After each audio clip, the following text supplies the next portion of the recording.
Kayak misalnya baru-baru ini ada vendor foto yang bahkan mengirimkan file originalnya aja. Saya garis bawahi file original itu 6 bulan. Ada vendor lain yang bisa menerima sampai 20 weddingan. Kalau kalian tamak seperti itu kan yang terjadi apa?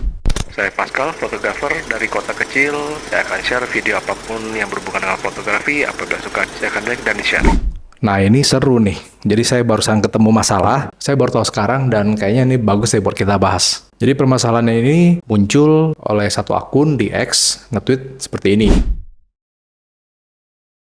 Nah, kalian coba langsung datang ke akunnya, kalian coba pelajari sendiri. Tapi di sini saya akan menceritakan sedikit permasalahan itu seperti apa ya. Sebagai catatan, di sini saya tidak membela akun ini maupun vendor foto tersebut. Tapi kita coba bedah dan kita coba diskusikan aja di sini. Jadi singkatnya itu, akun ini dia merasa tidak mendapatkan haknya dari si vendor foto itu. Kita nggak usah sebut vendornya, kalian bisa baca sendiri. Dia merasa sejak hari pernikahannya sekian bulan gitu, tapi dia belum mendapatkan kayak foto maupun albumnya. Ini saya juga kurang jelas sih. Maksudnya tuh belum dapat file RAW-nya, belum jelas juga. Tapi di sini saat si akun tersebut meminta haknya, terjadi penundaan dari si vendor fotonya. Setelah viral, si vendor foto itu akhirnya coba negosiasi dengan si pemilik akun tersebut, iya akan cepat segera diselesaikan asalkan di take down postingan soal si vendor foto tersebut. Akhirnya dalam 1 hari, si vendor foto itu mengantarkan albumnya dalam kondisi yang menurut saya juga kurang pantas ya, dalam kantong kresek warna hitam. Dan album itu sendiri produksinya kayaknya kurang proper aja. Beberapa bagian kayak ketekuk lah, saya nggak tahu juga lemnya atau bagaimana, cuma bisa dilihat di postingannya itu cukup jelas kok foto-fotonya. Sekarang mari kita bahas ya. Jadi kan si akun ini meminta kalau nggak salah pengembalian dana 40% sesuai dengan perjanjian kontrak yang tertulis bahwa kalau lebih dari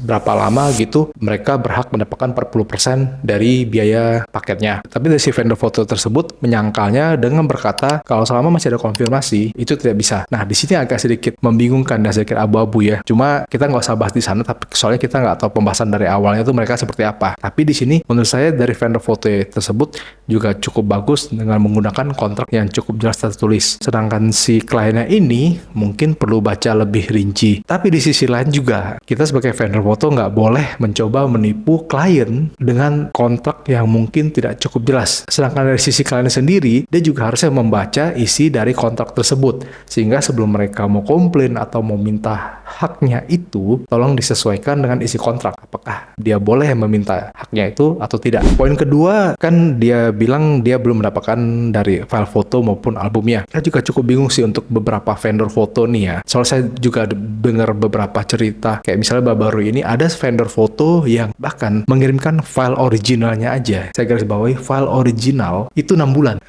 Saya nggak ngerti sih, ini proses kerja kalian yang lambat atau bagaimana. Cuma seharusnya untuk file original aja 6 bulan, kayaknya ada yang salah deh. Nah, jadi kalau yang di kasus kali ini, dia sudah serahin file originalnya atau belum? Saya nggak tahu. Sedangkan kalau kita lihat di akhir videonya kan, si klien merasa fotonya bahkan belum diedit. Poin ketiga yang saya mau bahas selanjutnya yaitu bagaimana cara komunikasi antara si vendor foto ke kliennya dan bagaimana cara klien itu juga komplain ke vendor fotonya. Berdasarkan seperti video yang kemarin saya pernah upload di mana saya pernah bertengkar di depan klien walaupun bukan dengan klien ya, dan kita membuat suasana menjadi tidak enak lah. Seharusnya kita bekerja di bidang service atau jasa seperti ini, bagaimana cara kita mengetik pesan ke konsumen dan lain sebagainya itu kayak perlu diatur baik-baik dan rapi. Kecuali kalian emang sudah kenal, boleh silakan menggunakan bahasa yang lebih non formal. Tapi sebenarnya itu balik lagi ya, gimana cara kalian nge-branding image kalian sendiri. Lalu selanjutnya akan kita bahas bagaimana si vendor itu akhirnya mengirimkan hasil jadi atau hasil akhir tapi bentuknya seperti itu.